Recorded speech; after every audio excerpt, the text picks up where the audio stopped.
introduce the co-owner of the store, Bert Dykesler, who's sitting back there. Bert, take a hand. I'm Darrell Holzer. Bert, so those of you who don't know, and Leslie Swain is with us too, Judge Leslie with Bert, there she is. Some of you may not know the story of Bert and I in the store. 5 years ago, we were walking down Larchmont and we ran into each other and we said, "Hi, what are you doing?" And one of us said, "I'm going over to the store to buy a book." And the other one said, "Yeah, but they don't really have many books like they used to. The inventory is really down." "Yeah, carpeting is bad. It looks good. It looks like the whole store is going down the tubes." "Yeah." Then one of us said, "Well, maybe we should buy it." And the other said, "Are you crazy?" But then, actually, one of us or both of us decided that maybe we should buy it. And we still don't remember who first said it. I've told the story so many times. Bert, do you know who first said it? We don't know.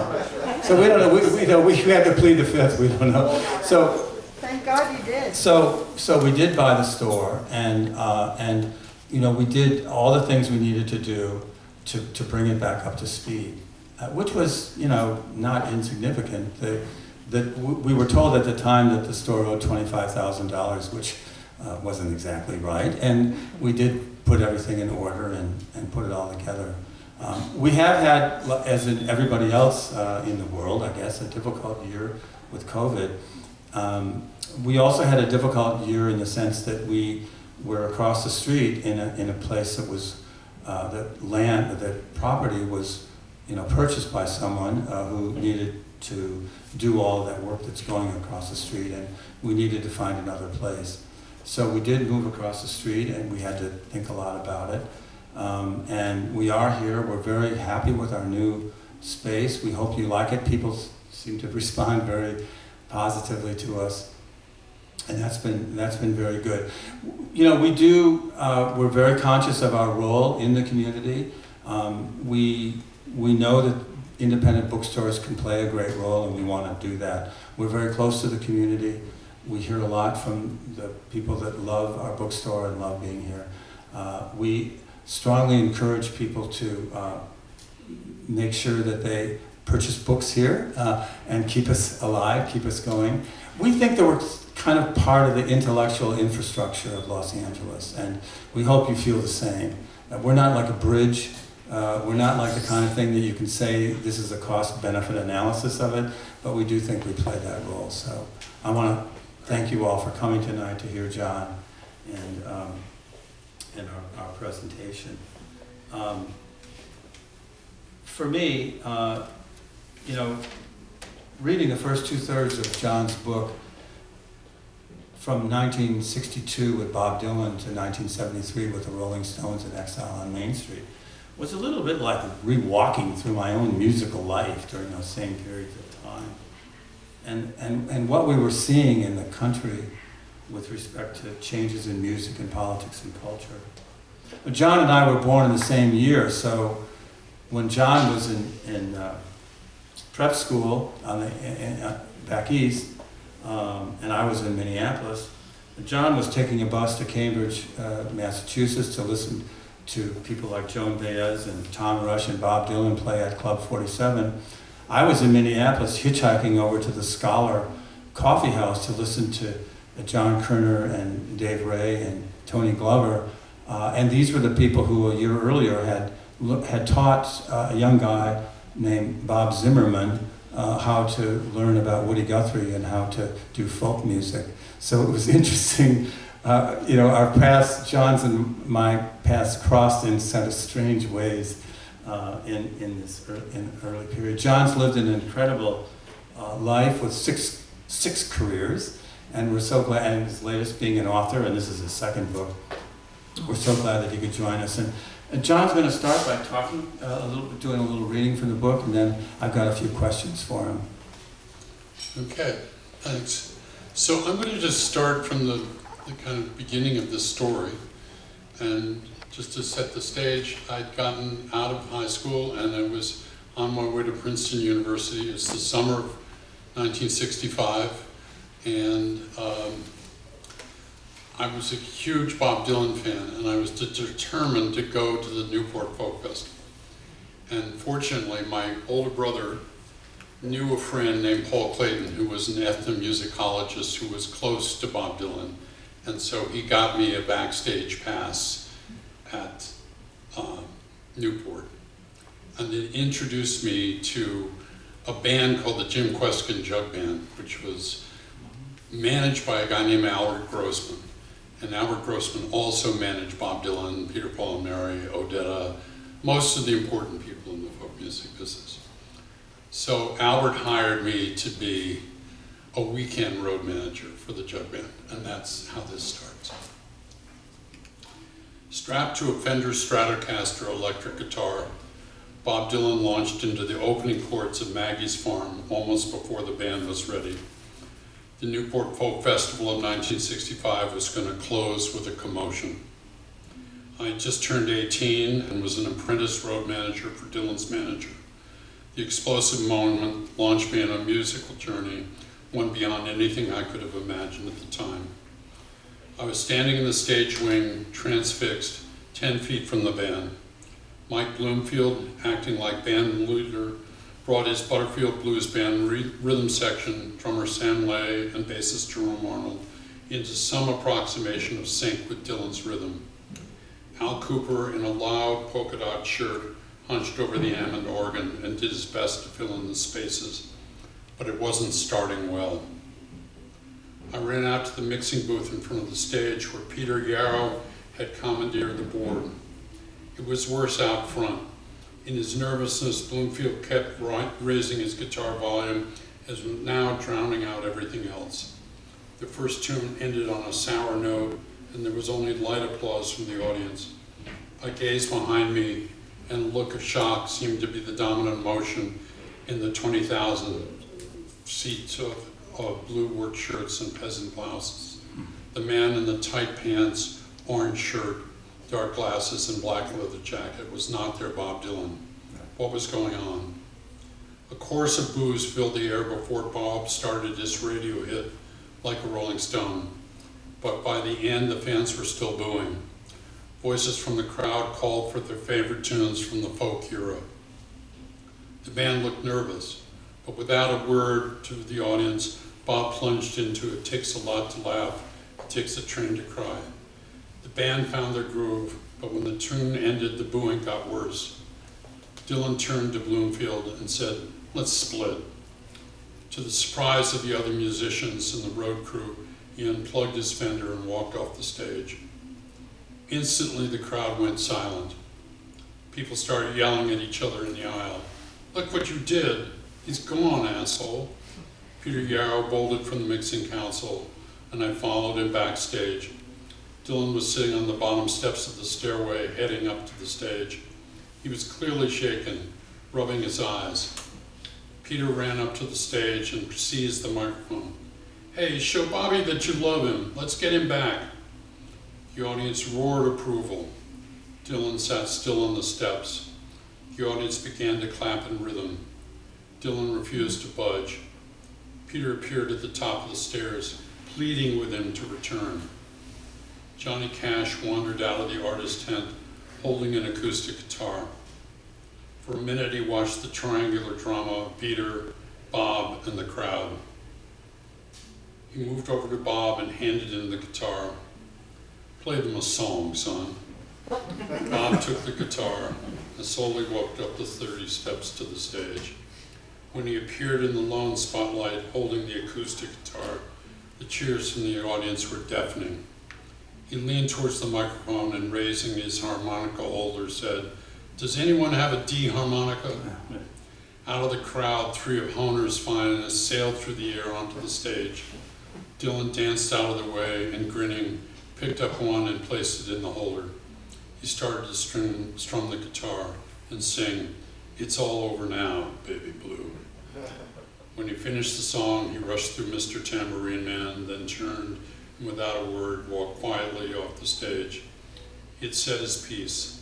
They did not own him, and like a lover leaving a bad relationship breakup, he would not turn back. Yeah, great description of that, Dylan Goes Electric. And it was really a dramatic moment for everyone as we were kind of keep track of these things. And Dylan used that trick about, does anyone have a D harp? Quite frequently, and people would throw them up to him, so they probably collected a lot of honors that way. And It's All Over Now, Baby Blue was a really appropriate song for him to play at that time.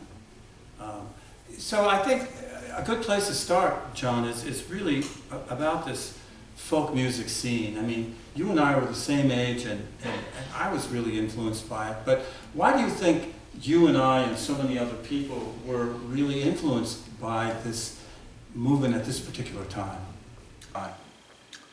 Well, first thing, if you think about what was on the radio, pop music at the time, it was Frankie Avalon, Fabian, Bobby Darin. It was not stuff that I could have any feeling for, and quite frankly, Frankie Avalon was selling millions of records, and Bob Dylan's first record sold 4,000 copies. Right. And yet, here we are 60 years later, and who do we remember, And so, oftentimes, countercultures start in a place where nobody's listening. And, I go down to Nashville every September to spend time with some people, what's called Americana music, which is kind of, to me, the new folk music. It's Sturgill Simpson and Rhiannon Giddens and those people. And they're not selling a huge number of records, but they're making really good, authentic music that feels real. And that's what it was about Club 47 for me in 1963 and 64. It was astonishing, real music, and some of it was real in the sense of Mississippi John Hurt, who was 70 years old and was playing a blues song that he had originally played in 1926, and then he had disappeared. I mean, when they found him, he was a porter in a hotel making $2 a day, and now he was playing for $500 a night in folk clubs. And so his life had been changed because a few young people went down on these missions like detectives to look for the real blues. So, I mean, it was an astonishing time. And the other thing that was happening was that the music and the politics were completely married. In other words, if you were as deeply involved in the civil rights movement as I was a member of a thing called the Student Nonviolent Coordinating Committee, you listened to Bob Dylan because he would go down to Greenwood, Mississippi to help organize voter drives, sing at a rally to raise some money to organize voter drives. And that was not an easy gig, I mean, quite frankly, when he went down there in 63, a year later, in that same town, Goodman, Schwerner, and Cheney were killed in that same town for doing the same thing that he and a few other people were trying to do. And so it took a certain amount of commitment, but it was pretty tight in terms of your belief in the politics and your belief in the music. And somehow it worked together in ways that sometimes I feel that's missing, today. Yeah, I think that the attraction to the folk music was, and you mentioned the term authentic, which is sometimes overused to describe it, but I think there was a real search. People were searching for music that was more authentic, and they were going back in time, looking at older musicians and older composers, and finding stuff from other parts of the country that they didn't know about, going into rural areas. And so I think that was all kind of part of the whole thing. And then I also think that it became joined with this political activism. And then that gave it a particular combination of things, which was very powerful. And that's partly why many of the people who went to the Newport were upset with Dylan for going in this direction. And so that became I think that's debate. I think that's a good point. Yeah. That look, the reaction of the crowd to Dylan playing electric seemed to me like a little outrageous, you know. I mean, he'd already had Like a Rolling Stone on the radio. It was like number 6 on the hit parade. It wasn't like anyone didn't know he was playing electric music.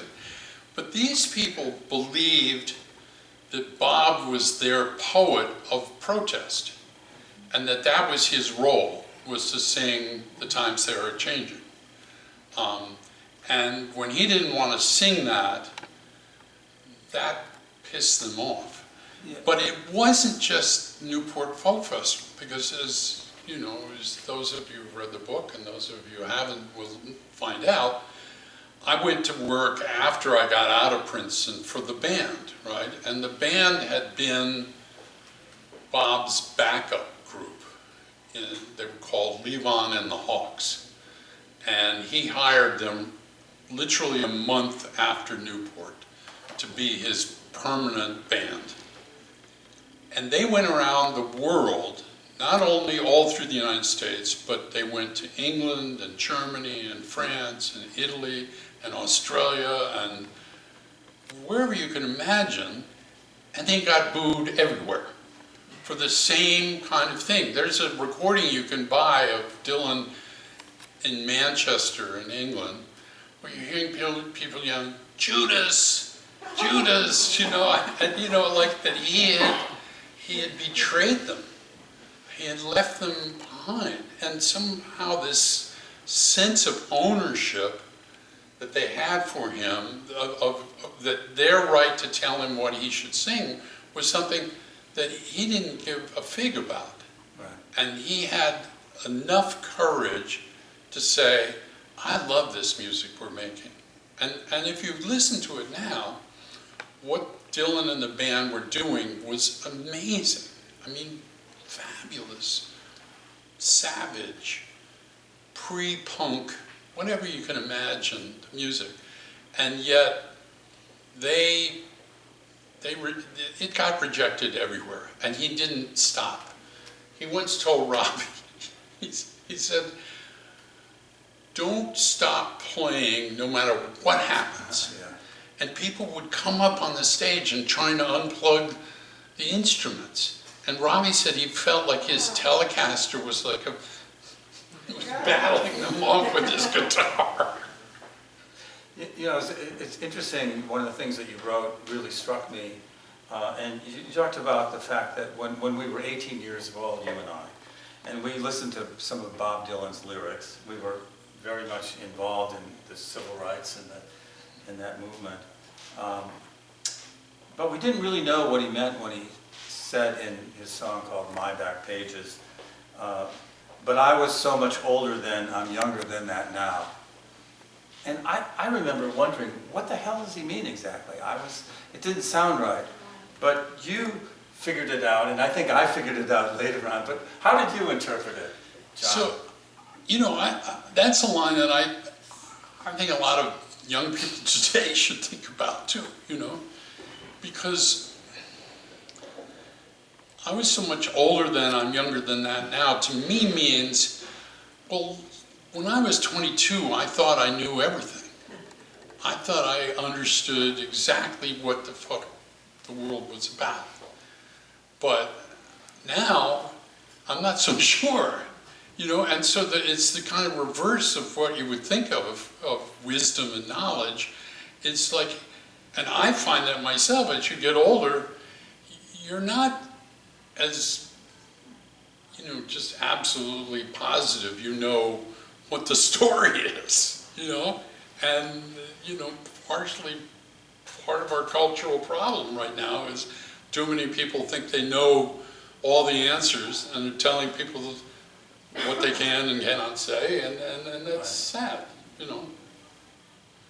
Yes, and I think that was really important. Dylan was did not want to be viewed as a spokesperson of the generation. He hated that.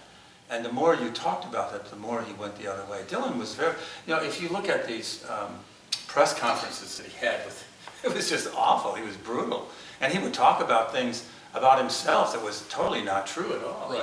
But he didn't care. He'd just make up stuff. He would just make up things, and Yeah. he would make up another story, and it didn't bother him. Yeah.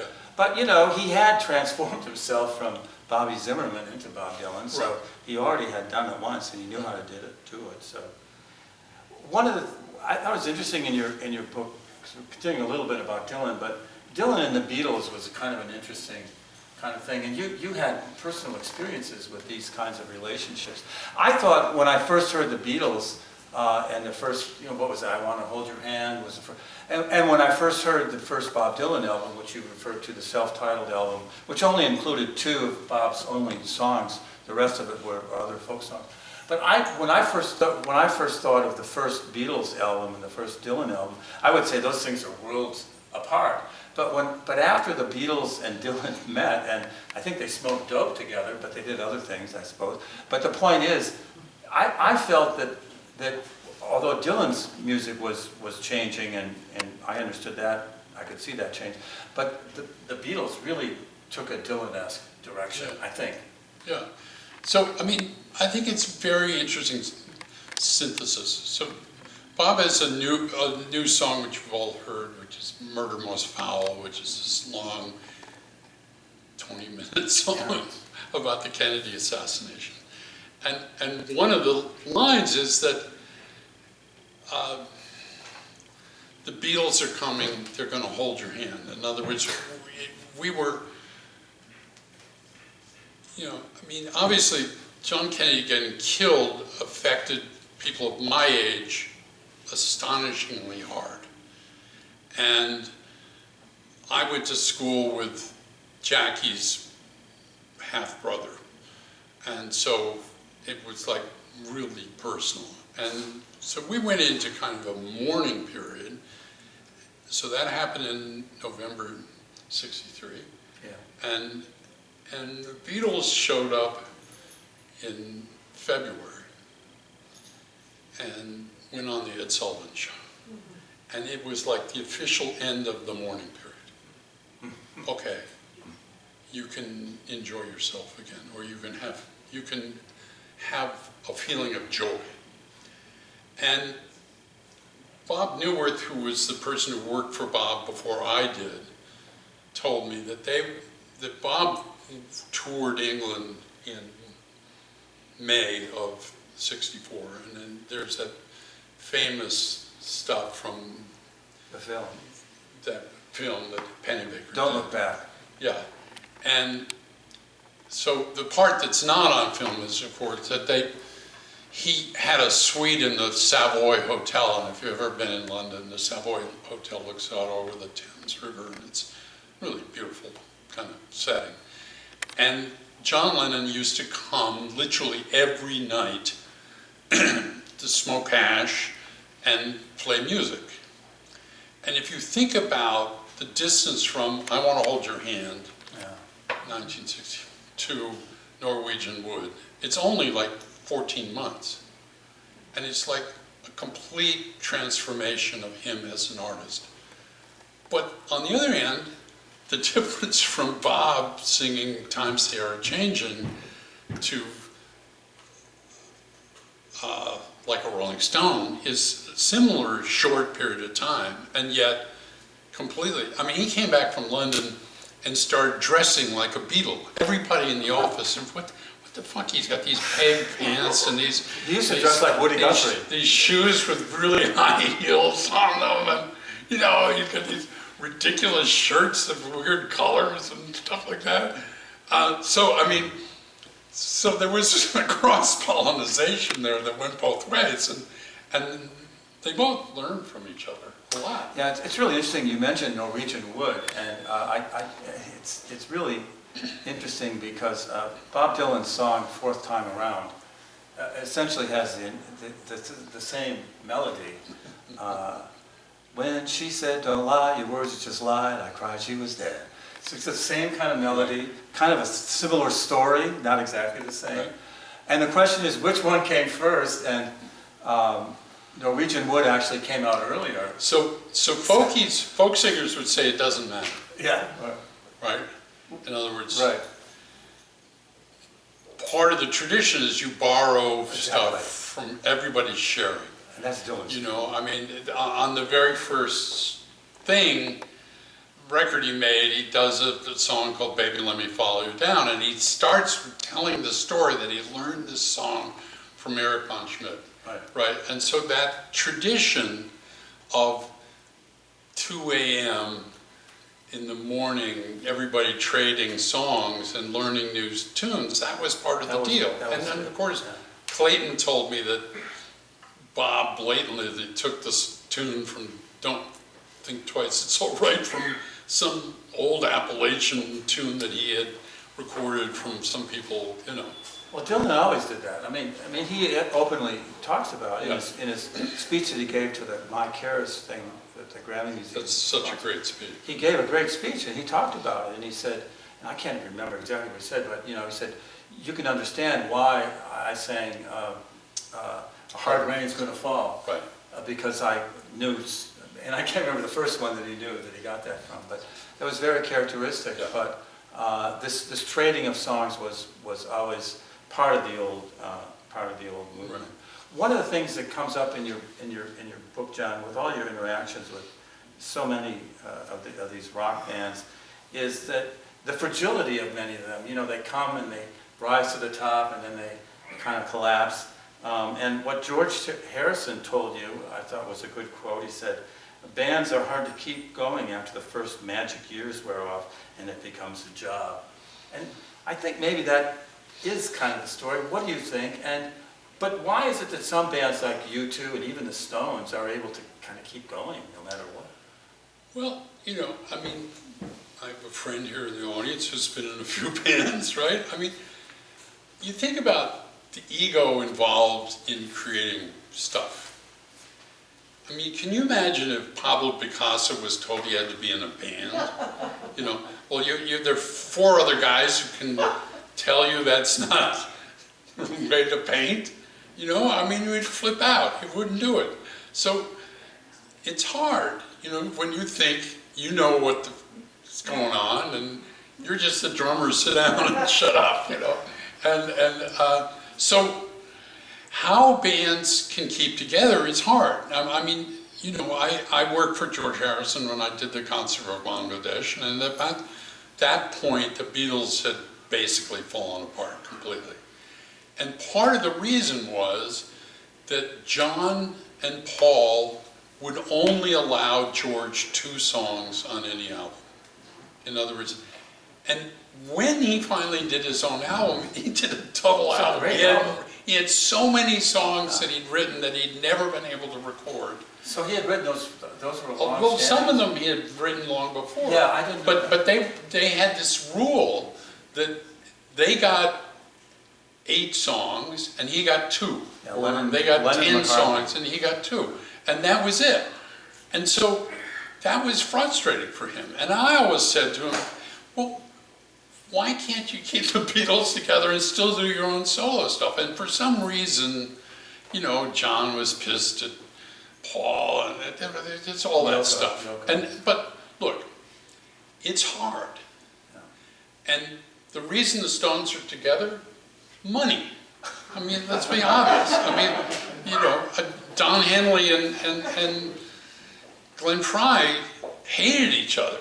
But when the Eagles' Greatest Hits came out on CD and it sold more records than Michael Jackson, Irving Azoff comes to them and says, hey man, I can make you $50 million in 10 dates on a summer tour.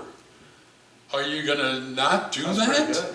You know, I don't give a fuck if you don't care about this person. If you can't stand them, just pretend. Go on stage and pretend. And Don said that after they did it enough times, that they didn't have to pretend so much. You know, he could. They actually kind of became okay friends. They never were big, good friends, but they were okay with each other. So, I mean, money has a lot to do with it, you know. And I think U2 sticks together because that's just kind of a magical thing. I mean, Bono's a unique character, and he manages to keep it together, and they all love it. You know, you talked about the band, and I remember the first time I heard the band, and I got a ride back from the university with a guy who was older than I and was more connected to the music community, and he knew songs that hadn't come out yet, and he had a new thing in his car which was called a tape deck that you could actually play tapes on. And he started playing this song. I was listening to the song, and it was all about, take a load off Annie, take a load for free. I said, what the hell? He said, who is this? He said, oh, this is the band. He said, I know, but who is it? He said, well, it's the band. Well, what do you mean, the band? He said, well, it's Bob Dylan's band. And I said, oh. Then I listened to it, and I found it to be a really interesting song, the way that they did it. And these guys, as you mentioned, and you talk about it in the book, this was a bar band that Dylan found. And they were all from different countries, different regions, different ages too. And they all came from different kind of music traditions. But they put together this stuff when they were on their own. You know, they put together these albums, 3 or 4 of them, I guess, that I thought were really, really interesting and really unique. And I really liked their music. But tell me about this group a little bit. What was... How could they do that? Well, I mean, look, first off, you're right, they started out as a bar band. They worked with a guy named Ronnie Hawkins, and he was like Gene Vincent kind of guy. He was a Gene Vincent woman. And so they played that kind of stuff. And then Bob found them, and then they became Bob's backup band. And for Levon, that wasn't enough. I mean, Levon actually quit the Hawks because he just hated getting booed every day. And so he went off and literally went to work on an oil rig. He said, I'd rather do that than be booed every day.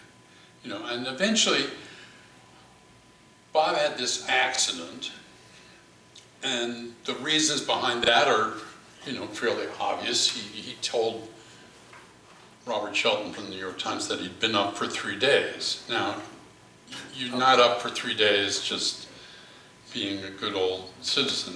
It's from amphetamine, you know, and that was Bob's kind of drug of choice. He wrote a book called Tarantula, which, if it still exists, hard to read. Is like 200 pages of just, I mean, you think Jack Kerouac has Stream of Consciousness. You haven't seen Stream of Consciousness. So anyway, so they eventually, Bob said to the band, come up to Woodstock. And they all rented, Robbie rented a house or got a house on Albert's Grossman's property, and the rest of the band rented this funky little house, which they called Big Pink, in Saugerties, which is the next town over. And it had a garage, and they made a little recording studio. Literally a 2-track Studer tape recorder, 4 mics, a little simple mixer sat on top of Garth Hudson's organ, and that was it. And so they started playing, right? And they hadn't really, Robbie had written a few songs, but not really.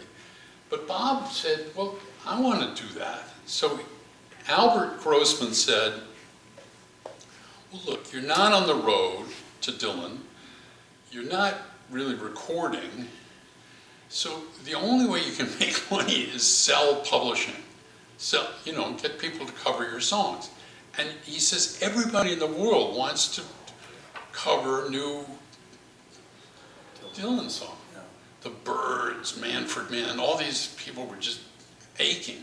So he said, make me a tape, a demo tape of like 10 or 15 songs. And so they went in here, and this is what's known now as the basement tapes. And what happened was that Bob started teaching the band about the kind of mystical American music that came out of Kentucky and places like that. And the band started absorbing this stuff, and Robbie started thinking in a more poetic way of writing. And so first you get Bob's material, which is extraordinary, and for me it's the beginning of what we now call Americana, right? And then of course they sent that out, and the Byrds covered it, and the Burritos, and the, you know, and Manfred Mann, everybody started covering those songs. And then out of that, the band got to the point where they had 6, 7, 8 songs, and then Bob wrote a couple of sets of lyrics, one of which he gave to Richard Manuel, and one of which he gave to Rick Danko. And they made some songs out of those. And so then they had enough. And so Albert said, okay, well, I'll get you now a record deal. And so just out of that came music from Big Pink. Yeah. And it's a really different record. If you think about what was really working at that point. It was very different. Was Cream. You know, it was people playing 10-minute guitar solos. Or maybe the Jefferson Airplane, or something like that. And it was so different from that. There's not a solo that's more than 2 choruses in the whole record. And it just changed everything. I mean, I remember George Harrison coming to Woodstock kind of like on a pilgrimage. This is before the Beatles broke up. This was 68. And saying, I want to meet these guys. You know, what is this music? Yeah, the band was really incredible. And, you know, a couple of those songs, Wheels on Fire, Tears of Rage, incredible songs. And these were Dylan songs. But they did them, and they did an incredible job. And just to tell, you know, I went to see the band, and I can't remember what year it was. You probably know, but they played at the Guthrie Theater in Minneapolis, which was the place that you would go if you wanted to see something really great. 1969. 69. And so I went there, and I remember it because I drove my old '62 Volkswagen thing, and I picked up my friend Paul Virgin and my girlfriend at the time, Kelly Swartz. And we went to the concert. And the concert was really great at the Guthrie, and the band was really on target. And so that we were leaving, as we were leaving, we were driving out of the place, and they had sang the song Across the Great Divide, Just Grab Your Girl and Take That Ride. Mm-hmm.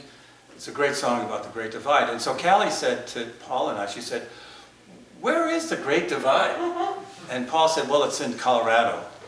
And I said, well, I think it's where, we're from Minnesota, so what do we know? But I think it's where the Rockies split between East and West. I think that's the Great Divide. She said, well, where is it in Colorado? I said, well, I think it's, you know, west of Denver someplace. And she said, well, let's go there. and Paul said, well, what do you mean? She said, well, let's go there. That's what Callie said. And then so I look at Paul, and Paul said, well, we could go there, but we have to stop to get some beer. That's the way we thought in those days. I mean, it's kind of, the 60s, the 70s, dominated by politics. John, you've got a really interesting comment here. And you say that you contend that politics follow culture and not the other way around. And I wondered what you meant by that. So, I mean, this goes back to what I said at the very beginning. So, in 62, 63, the musicians were talking about civil rights, and I swear to God that John Kennedy and Lyndon Johnson were not talking about civil rights until they were forced to. Mm-hmm. In other words, in general, the culture leads the politics, and it does it all sorts of times. If you think about Woodstock, so we went to the Woodstock Festival, and we were living in Woodstock, right? And so the Woodstock Festival was not in Woodstock, it was in this town called Bethel. And I woke up on Saturday, we were supposed to play on Sunday night, which is the closing night of the festival. And I woke up on Saturday morning, and the New York Times had this big banner headline, like 300,000 people in a cornfield in the middle of and the New York Thruway is closed because people just left their cars on the side of the freeway. They couldn't move. Everything was just shut. And so I said, well, this sounds like a disaster. And they said, there's no food, there's no sanitation. It was like everything. So I called down to Michael Lang, who was the guy who was running it. I said, what's going on, man? And he says, no, everything's groovy. The hog farm is feeding people, and we've got all these doctors and nurses that are helping people off the acid trips, and don't worry about it. He says, there's only one problem. You can't get here from Woodstock. So he said, I'm sending a helicopter, and I had the biggest backyard of everybody. And so this helicopter lands in my backyard. We all get in the helicopter, and we take off.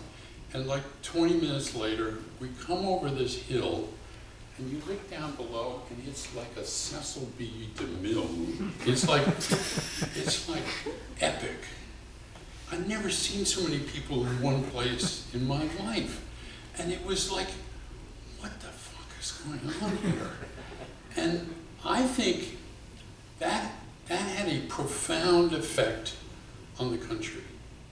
I think the fact that all of a sudden, this sense that you were a hippie and you were alone, you might have felt alone in Iowa or, wherever you were living, or even in Minneapolis, you might have felt somewhat alone. But there were 300,000 of them in one place, all listening to Sly and the Family Stone. And it was like, holy cow.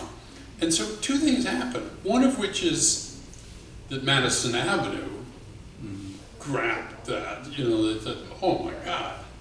So we went from the Pepsi generation to Woodstock Nation, so Volkswagen starts selling that beat up VW bus, only it's the coolest thing in the world all of a sudden. And there's girls with flowers in their hair selling that bus, it got co-opted pretty quickly, but it still was real. It was still real.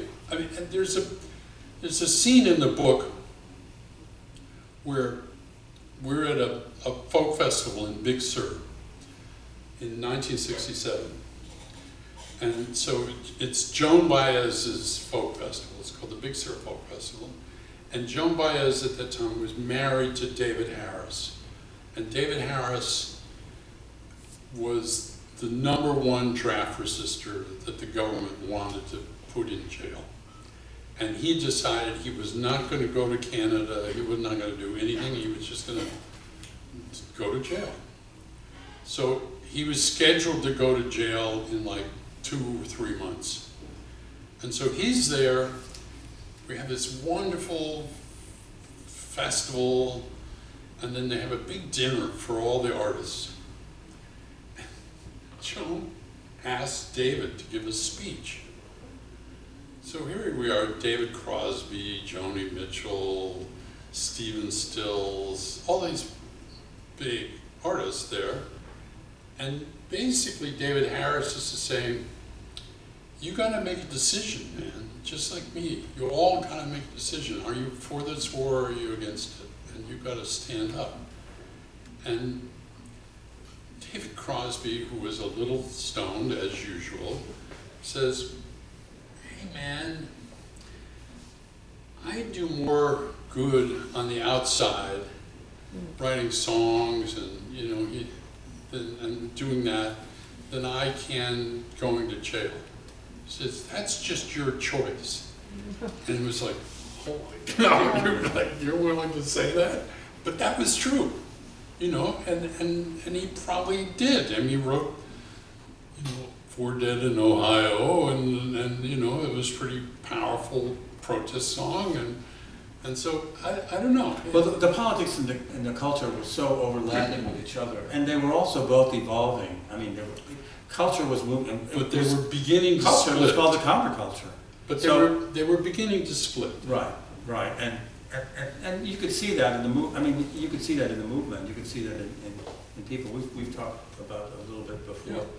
we met. I've got a number of other things I wanted to ask, but I want to actually move it to the final, maybe the final question that I'll ask, and then we'll turn it over to the audience. There's a lot in your book that we haven't talked about. There's a lot more than the rock and roll phase, and it's a rich book in that regard, and I don't want to downplay any of that, and we can't really go through some of those aspects of it, but that one of the things that I found in your book is that you've got a firmer grasp, I think, totally than I do, over the kind of the pluses and minuses of the new technology. And I think you see not only the problems we see with some of the new technology, but also some possible or even probable solutions. And so, like, here's a big question for someone who's lived a big life. Can technology be harnessed today or tomorrow to rescue democracy from authoritarianism in America and elsewhere? Well, the biggest problem with technology right now is, as you probably know, I wrote a book called Move Fast and Break Things, Right. which is about Facebook, Google, and Amazon. And the subtitle was How Facebook, Google, and Amazon Cornered Culture and Undermined Democracy. And this was a book that I wrote in 2016, so that was a long time ago.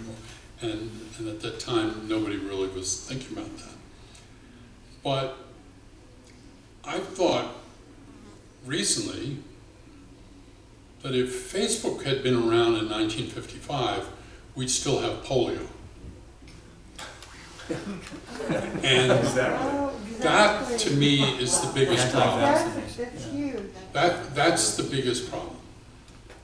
There was a piece in the paper, in the Washington Post today, which said that the average viewer of Facebook is like 8 times more liable to not be vaccinated than the average viewer of even Fox News. You know? And so these people are incredibly irresponsible. They can spend millions of dollars, and I promise you they do, making sure that there's no porn on Facebook. And that's not an easy problem, because people are trying to upload porn all the time to Facebook. And you have to have artificial intelligence that can tell the difference between porn and some ethnographic film from New Guinea. It's not simple. And yet, they do it. There's no porn on Facebook. There's no porn on YouTube. And so these companies just only take care of things that they think might hurt their advertising. And porn is one of those things that would hurt their advertising. And at some point, they eventually came to the conclusion at YouTube that having jihadist videos where people's heads get cut off hurts their advertising. When Procter & Gamble's found they had ads on the front of a jihadist video with somebody's head getting cut off. So they have no moral conscience whatsoever. They're libertarians, all of them. And libertarianism is the biggest problem. The reason that people think that liberty means I don't have to get a vaccination because I'm a free person is, they never think of what that means to the rest of us who have to wear our masks just because these people refuse to get vaccinated. To me, it's the biggest problem we face. And I thought Biden was fabulous to say, you're killing people. He's right. And he shouldn't back down from that for 1 second. And these people, if you're online like I am and read something like Axios, you see that Facebook is spending millions of dollars in advertising to make you think that they're good citizens and that they want reform and everything, but they don't really want it at all. It's total nonsense. Right. Hey, there's one simple thing to do, too, by the way. Please. There's something called safe harbor. So these companies all have a liability exemption that you cannot sue Facebook for anything that's on Facebook. They claim they have no responsibility for anything that's on their platform, which is, of course, nonsense. They're taking lots of responsibility to get rid of the porn and the jihadist videos. They're just not taking responsibility to get rid of the anti-vax stuff. I mean, Robert Kennedy is still on there. You know, I mean, he's putting out this nonsense. So, I mean, if you got rid of that and people could sue them, that would make a big difference. Because you notice when Fox News started saying that the Dominion voting systems had switched all the votes from Trump to Biden, Dominion sued them for $1 billion.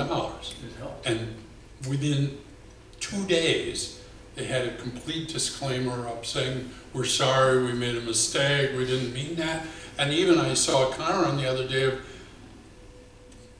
Trump giving a speech somewhere, and they put underneath it, this thing he's saying is not true.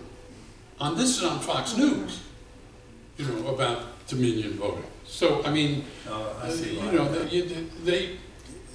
they can't sue Facebook because Facebook claims it has no liability. So that could be changed in an instant if a cretin named Ron Wyden, which was a senator from Oregon, who wrote that bill to give them the protection, changed his mind. Maybe he should. I want to open it up to the audience. Anybody have a I'm question? sure there are questions that you may have. Don't be shy. Bert, Why did you? why did you get out of the music business? Well, the band started to, this is tricky. You know, I said earlier it's hard to keep a band together, right? And so I was working for the band for 3 years, and then in the 4th year, cocaine arrived in 1972. And cocaine is a really pernicious drug because it makes people think they're much smarter than they actually are. You know, Levon used to call it philosopher's powder. You know, you think you're some brilliant person. And so it also makes people very aggressive. And then if you're up in the middle of the night and you know you're just jangly, you're clenching your teeth, then you decide you take 5 Valiums so you can go to sleep. And then the tour manager's job is to get people up to go to Chicago at 8 a.m. in the morning. And if you've taken 5 Valiums and you're not interested in getting up at 8 a.m. in the morning, and to have Levon chase me around the room with a Bowie knife was, you know, I thought, oh, life is too short, you know. And so I was privileged to then be hired by George Harrison to do the concert for Bangladesh, and we'd done this extraordinary show that we put together literally in 2 months, and it went from nobody knowing anything about what Bangladesh was to pretty much everybody knowing what it was. And it went off without a hiccup, except that Eric Clapton was complete stone junkie, and getting him on stage was like hell. And so I finished that, and then I get a call from the Rolling Stones, would you come to south of France and talk to us about tour managing the Exile on Main Street tour? And I went there, and I had a 1 o'clock meeting at Keith Richards' villa in Saint-Jean-Cap-Ferrat, and at 4 o'clock, Charlie Watts, the responsible member of the band, comes in, and 5, Mick shows up, and by 7:30, you know, Keith Richards is nowhere to be found. It's 7:30 at night, right? And and Mick kept sending the butler up to get Keith out of bed, and eventually Keith shows up at 7:45, and he's just scratching the neck and just drinking, and just all the junkie alert signs were going off. And I thought to myself, it was hard enough just getting Eric Clapton on stage for one night. To go on a tour where you have to do this 5 nights a week, no way. And so I thought, there's got to be something I can do that's different. And so I just thought, and I was so naive, I thought, well, if I can produce 120 concerts in 5 years, I can make movies. Because in my thought was, in a music concert, when you're in front of 10,000 people, if something screws up, you're in big trouble. Fans are clapping, they want the thing to start, and you know, you're screwed. But if in a movie, if something screws up, you could say, oh, we'll come back tomorrow, we'll do it, we'll fix it. So that was how stupid I was. And then, so I came out here, and this friend of mine, Jay Cox, said, well, if you go out there, there's a kid named Marty Scorsese who edited Woodstock, and he loves music, and you should meet him. And so I came out here, and I called him up, and he came to my house, and he brought this script called Season of the Witch, and he said, I've been trying to make this for 4 years, and maybe you can help me make it. And so I took it, and I read it, and I liked it, and then I went down to William Morris and saw all his student films, and I thought they were great. And nobody had told me about OPM, other people's money. So somehow I thought, well, I'll just put my money in there, and I'll get a friend. And so we each put in $250,000, and we made Mean Streets, and thank God Marty made a great movie, and we got our money back. But wow. You know, it was just pure night. So that was the transition from, to answer Bert's question, from the music world to the movie world, and that was I think the second, or was that the third of your 6 careers? That was the second. Second or the third, that was the second. Yes? Back to music for a second. I'm curious, this is something I've thought of before, and I'm curious about your perspective. Much of the music you've been talking about from the early 1960s, Dylan, the Rolling Stones, Paul McCartney, they're still around. Nobody in 1962 had been around in 1902. What explains the fact that a 60-year arc has passed, and that music, in many respects, still has as much relevance and electricity today than it did then? Something that clearly had never happened before. People in 1962 were not listening to music from the 20s, 30s, 40s, maybe the 40s, and maybe the 50s. But that was it. That's why the book is called The Magic Years. Something magical happened culturally where a convergence of the kind of electricity of rock and roll and the artistry of folk music came together. And for 10 years, maybe, just extraordinary stuff happened, and amazing music got made. And it just so happened that the business was in a boom time, and the executives who ran the business were incredibly artist-friendly. Mo Austin, Lenny Waronker, Ahmet Ertegun, Jack Holzman, all these people, all they wanted to do was support artists. They weren't even looking at it from a business point of view. I mean, if you think about Warner Brothers Records supporting Van Dyke Parks and Randy Newman, I mean, what the hell? You know, these weren't people who were going to sell 10 million records, but they had the Doobie Brothers, so they could do that. You know what I'm saying? So there was a lot of this, well, I'm going to give back. I'm going to do this. I mean, even John Hammond, who signed Bob Dylan, he didn't expect him to make a lot of money.